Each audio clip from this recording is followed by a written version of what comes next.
பிரியமான தேவனுடைய பிள்ளைகளே, கீ ஆஃப் ஹெவன் சேனலுக்கு உங்களை அன்புடன் வரவேற்கிறேன். இன்றைய இறை வார்த்தைகள் வாசிக்க கேட்கலாம் வாங்க. டிசம்பர் மாதம் தேதி 3, 2024 செவ்வாய்க்கிழமை. புனித பிரான்சிஸ் சவேரியார் மறை பணியாளர், இந்தியாவின் பாதுகாவலர், இந்தியாவில் பெருவிழா. முதல் வாசகம். ஆண்டவர் எனக்கு அருள் பொழிவு செய்துள்ளார். ஒடுக்கப்பட்டோருக்கு நற்செய்தியை அறிவிக்க என்னை அனுப்பியுள்ளார். இறைவாக்கினர் எசாயா நூலிலிருந்து வாசகம்.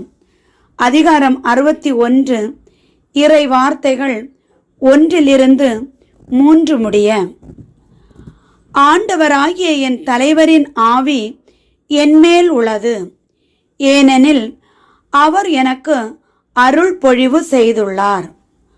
ஒடுக்கப்பட்டோருக்கு நற்செய்தியை அறிவிக்கவும், உள்ளம் உடைந்தோரை குணப்படுத்தவும், சிறைப்பட்டோருக்கு விடுதலையை பறைசாற்றவும், கட்டுண்டோருக்கு விடிவை தெரிவிக்கவும் என்னை அனுப்பியுள்ளார்.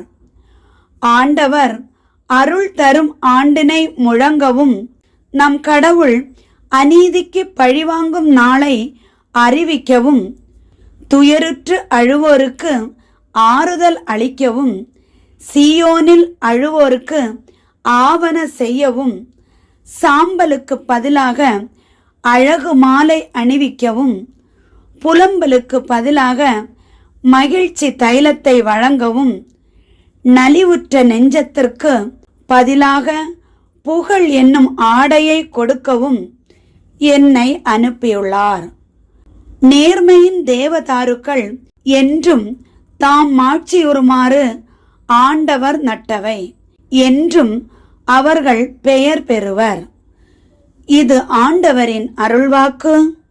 இறைவா, உமக்கு நன்றி. பதிலுரை பாடல். திருப்பாடல் அதிகாரம் 117, இறை வார்த்தைகள் 1 மற்றும் 2. பல்லவி. உலகெங்கும் சென்று படைப்பிற்கெல்லாம் நற்செய்தியை பறைசாற்றுங்கள். உலகெங்கும் சென்று படைப்பிற்கெல்லாம் நற்செய்தியை பறைசாற்றுங்கள். பிற இனத்தாரே, நீங்கள் அனைவரும் ஆண்டவரை போற்றுங்கள். மக்களினத்தாரே, நீங்கள் அனைவரும் அவரை புகழுங்கள். பல்லவி. உலகெங்கும் சென்று படைப்பிற்கெல்லாம் நற்செய்தியை பறைசாற்றுங்கள். உலகெங்கும் சென்று படைப்பிற்கெல்லாம் நற்செய்தியை பறைசாற்றுங்கள்.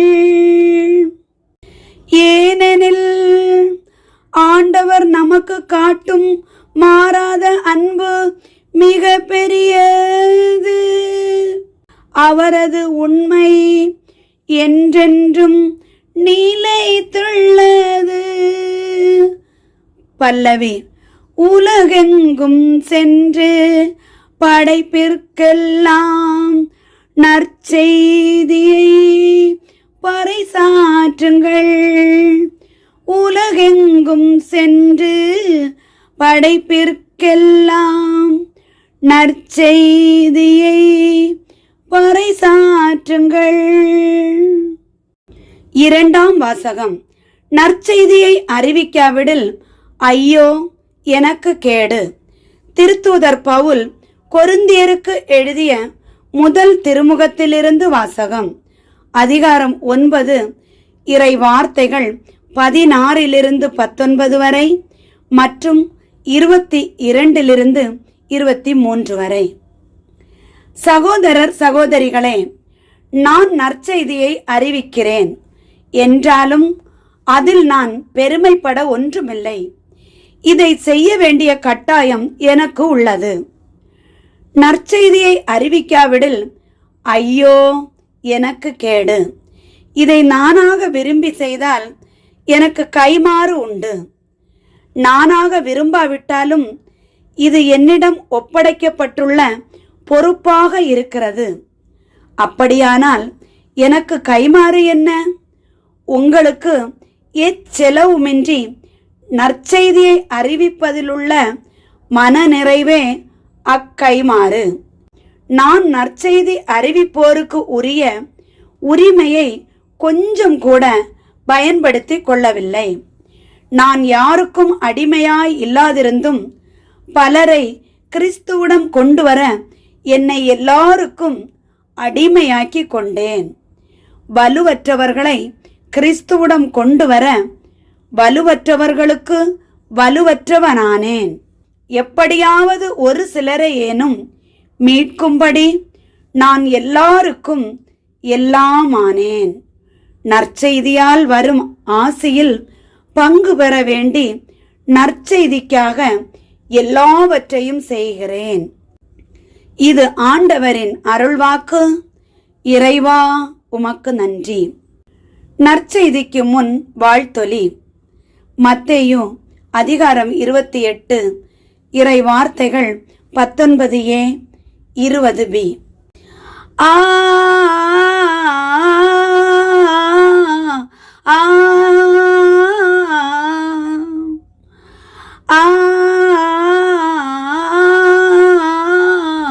ஆ அல்லேலூயா அல்லேலூயா அல்லேலூயா அல்லேலூயா அல்லேலூயா அல்லேலூயா. நீங்கள் போய் எல்லா மக்களினத்தாரையும் சீடராக்குங்கள். இதோ உலக முடிவு வரை என்னாலும் நான் உங்களுடன் இருக்கிறேன் என்கிறார் ஆண்டவர். அல்லேலூயா அல்லேலூயா அல்லேலூயா அல்லேலூயா அல்லேலூயா அல்லேலூயா அல்லேலூயா. நற்செய்தி வாசகம். படைப்புக்கெல்லாம் நற்செய்தியை பறைசாற்றுங்கள். மார்க்கு எழுதிய தூய நற்செய்தியிலிருந்து வாசகம். அதிகாரம் 16 இறை வார்த்தைகள் 15 20 வரை. அக்காலத்தில் இயேசு 11 தோன்றி உலகெங்கும் சென்று படைப்பிற்கெல்லாம் நற்செய்தியை பறைசாற்றுங்கள். நம்பிக்கை கொண்டு திருமுழுக்கு பெறுவோர் மீட்பு பெறுவர். நம்பிக்கையற்றவரோ தண்டனை தீர்ப்பு பெறுவர். நம்பிக்கை கொண்டோர் பின்வரும் அரும் அடையாளங்களை செய்வர். அவர்கள் என் பெயரால் பேய்களை ஓட்டுவர், புதிய மொழிகளை பேசுவர், பாம்புகளை தம் கையால் பிடிப்பர், கொல்லும் நஞ்சை குடித்தாலும் அது அவர்களுக்கு தீங்கு இழைக்காது. அவர்கள் உடல் நலமற்றோர் மீது கைகளை வைக்க அவர்கள் குணமடைவர் என்று கூறினார். இவ்வாறு அவர்களோடு பேசிய பின்பு ஆண்டவர் விண்ணேற்றமடைந்து கடவுளின் வலதுபுறம் அமர்ந்தார். அவர்கள் புறப்பட்டு சென்று எங்கும் நற்செய்தியை பறைசாற்றினர். ஆண்டவரும் உடனிருந்து செயல்பட்டு நிகழ்ந்த அரும் அடையாளங்களால் அவர்களுடைய வார்த்தையை உறுதிப்படுத்தினார். இது கிறிஸ்து வழங்கும் நற்செய்தி. கிறிஸ்துவே உமக்கு புகழ். பிரியமான தேவனுடைய பிள்ளைகளே, இன்றைய இறை வார்த்தைகளை வாசிக்க கேட்டோம். இன்றைய இறை வார்த்தைகளை நாம் பார்க்கும்போது எல்லா இறை வார்த்தைகளும் இன்று நமக்கு கூறுவது என்னவென்றால் ஒன்றே ஒன்றுதான்: நற்செய்தியை பறைசாற்றுங்கள். எசாயா தீர்க்கதரிசியும் அதையே சொல்கிறார். புனித பவுல் கொரிந்தியருக்கு எழுதின முதல் திருமுகத்திலும் அதையே சொல்கிறார். மார்க்கு எழுதிய தூய நற்செய்தியில் இயேசு கிறிஸ்துவும் அதையே சொல்கிறார். நற்செய்தியை பறைசாற்றுங்கள். எசேயா தீர்க்கதரிசி சொல்லும்போது சொல்கிறார், நற்செய்தியை அறிவிக்கதான், அதாவது சுவிசேஷம் அறிவிப்பதற்காக எனக்கு திருப்பொழிவு செய்துள்ளார்கள். நற்செய்தியை நாம் அறிவிக்கும் போது உடைந்த உள்ளங்களை தேற்றவும், ஆண்டவருடைய நாள் வருகிறதென்று அறிவிக்கவும், சீயோன்ல அழுகிறவங்களுக்கு ஆறுதல் சொல்லவும், நல்லிவுற்றிருக்கிற கஷ்டப்பட்டிருக்கிற இருதயத்துக்கு புகழ் என்னும் ஆடையை கொடுக்கவும் ஆண்டவர் அனுப்பியதாக கூறுகிறார்.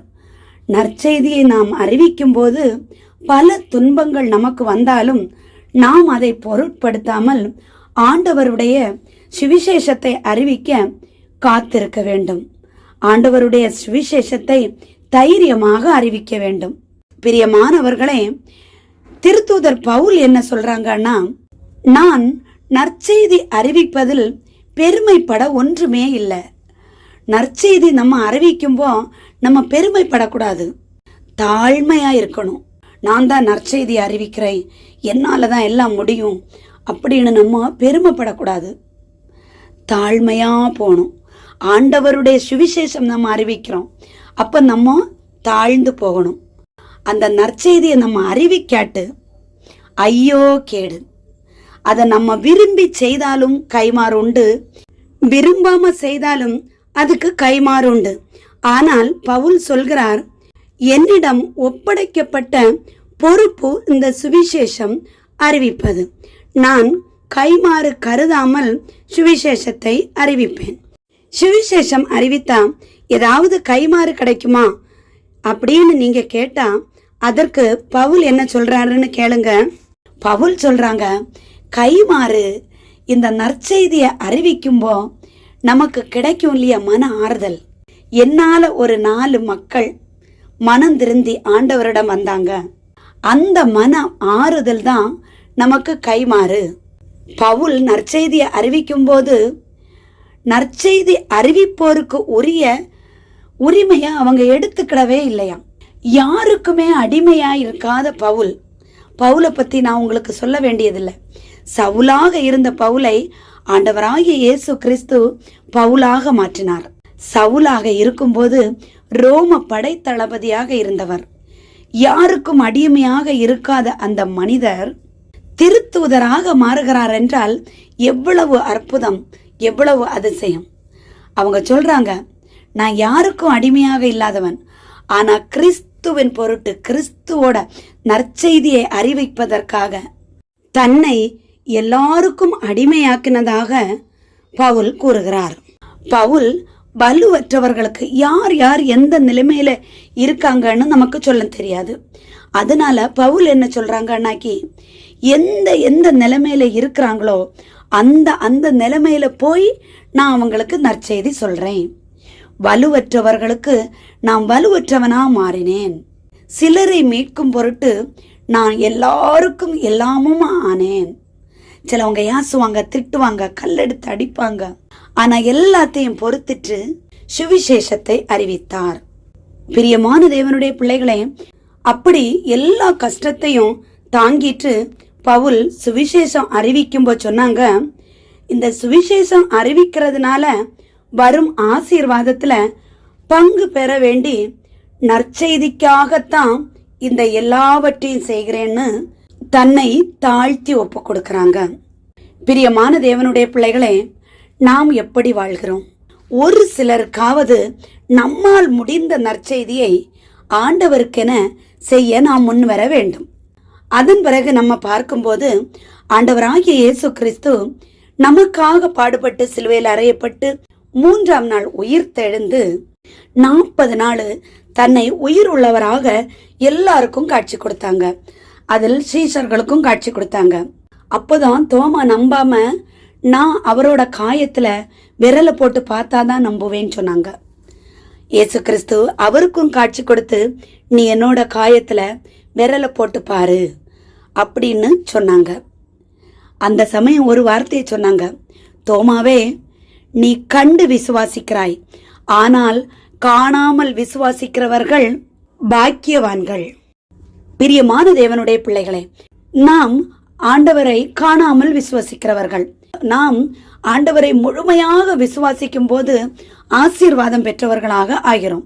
அந்த சமயத்தில் தான் ஆண்டவர் 11 பேரையும், யூதாஸ் இல்லை, யூதாஸ் இறந்துட்டாங்க, 11 பேரையும் கூப்பிட்டு சொல்றாங்க, உலகெங்கும் சென்று படைப்பிற்கெல்லாம் நற்செய்தியை பறைசாற்றுங்கள், நம்பிக்கை கொண்டு திருமுழுக்கு கொடுங்கள், மீட்பு பெறுவாங்க, நம்பிக்கை ஏற்றவரோ தண்டனை தீர்ப்பை அடைவாங்க. நம்பிக்கை கொண்டு நற்செய்தியை பறைசாற்றுறவங்க பேய்களை ஓட்டுவாங்க, அந்நிய பாஷை பேசுவாங்க, பாம்பை கூட கையில பிடிப்பாங்க, கொல்லக்கூடிய விஷத்தை குடிச்சாலும் அவங்களுக்கு ஒரு தீங்கும் ஏற்படாது, உடல் சுகமில்லாதவங்களை சுகப்படுத்துவாங்க. இந்த ஆசீர்வாதங்கள் எல்லாம் அப்போஸ்தலர்களுக்கு கொடுத்து, அவர்களுக்கு பரிசுத்த ஆவியின் வல்லமையை கொடுத்து, அந்நிய பாஷையின் வரங்களை கொடுத்து அவங்கள அனுப்பி வைக்கிறார். அதன் பிறகு ஆண்டவர் விண்ணேற்றம் அடைந்து ஆண்டவராகிய பிதாவின் வலது பக்கத்தில் உட்கார்ந்துட்டாங்க. இவங்க நற்செய்தியையும் பறைசாற்ற கிளம்பிட்டாங்க. அந்த சமயத்துல ஆண்டவர் கூடையே இருந்து, அந்த நேரத்துல ஆண்டவர் இவங்க கூடையே இருந்து இவங்களை செயல்படுத்தினாங்க. பிரியமானவர்களே, அதன் பிறகு இந்த 11 சீஷர்களும் இன்னொரு சீஷன் வேணும்னு சொல்லி யூதாசுக்கு பதிலாக ஆண்டவரிடம் கேட்டு ஜெபம் பண்ணி சீட்டு குலுக்கி போட்டு மத்தியாசை 12வது சீஷனாக தேர்ந்தெடுக்கிறாங்க. அவரும் சேர்ந்துதான் அதன் பிறகு ஆண்டவருடைய சுவிசேஷத்தை அறிவிக்கிறார். தேவனுடைய பிள்ளைகளே, நாம் நம்முடைய ஆண்டவராகிய இயேசு கிறிஸ்துவுக்காக, நம்மை படைத்தவருக்காக எதையாவது செய்ய வேண்டும் என சொல்லி அக்கம் பக்கத்தில் உள்ளவர்களுக்காவது ஆண்டவருடைய வார்த்தையை பற்றி எடுத்து கூறுங்கள். ஸ்தோத்திர பலி சொல்லுங்கள். தினந்தோறும் ஸ்தோத்திர பலி சொல்லும் போது நடக்காத காரியங்கள் கூட நடக்கும். ஜெபியுங்கள் பிரியமானவர்களே. எப்பொழுதும் நான் சொல்வது, திரும்ப திரும்ப சொல்கிறேன், ஜெபியுங்கள். தனித்திருந்து ஜெபியுங்கள், குழுவாக ஜெபியுங்கள், குடும்பமாக ஜெபியுங்கள். நாம் கர்த்தருக்குள் மகிழ்ச்சியாயிருப்போம். எப்பொழுதும் கர்த்தருக்குள் மகிழ்ச்சியாயிருப்போம். கிறிஸ்தவர்களாக இல்லாமல் கிறிஸ்துவுக்குள் வாழ்வோம். இந்த ஒவ்வொரு வார்த்தையின் வழியாக ஆண்டவர் நாம் அனைவரையும் ஆசீர்வதித்து காத்து ரட்சித்து வழி நடத்துவாராக. ஆமேன். என்றும் அன்புடன் லைலா ஜேசுபாலன்.